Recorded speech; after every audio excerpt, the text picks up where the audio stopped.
આ તો હારું છું કે બેસણું આપણે ગામડે રાખ્યું, બાકી આ લોકો પાસે રૂપિયો હેતનો બધાને ન્યુયોર્ક બેસણું રાખવું હતું, અહીંથી ફ્લાઇટની ટિકિટો ખર્ચીને લઈ જવાતા બધાને, પણ હું 2 પૈસા બચાવું મારા ઘરના.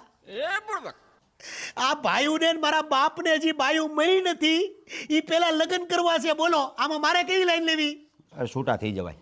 એટલે તમારા બેના લગ્ન થાય ને એટલે એનો ભાગ એને આપી દેવાય, તમારો ભાગ તમારે લઈ લો. તમારી પાસે ક્યાં દોલતની તાણ છે? ભલા મને સુરતમાં 2 મકાન લઈ લો.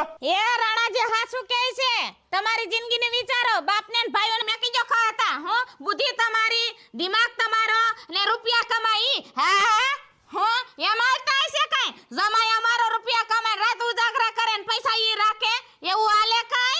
હા મમ્મી શું ખોટી વાતું કરસ આખો દિવસ? તમે મારી વાત સાંભળો. તમારા ભાઈ ને તમારા પપ્પા એમ ઈચ્છે છે તો લગ્ન કરી નાખાય ને. અરે પણ હવે મારા દાદાને લગ્ન કરવા એનું હું? અરે એમને પણ જીવન જીવવાની ઈચ્છા છે તો કરાવી નાખાય એમાં. મતલબ 82 વર્ષના ડોહાને પરણાવું? આ તમારા ને આના સંસ્કારમાં એટલો ફરક કેમ છે? એ રાણાની દીકરી છે ભલા મણા.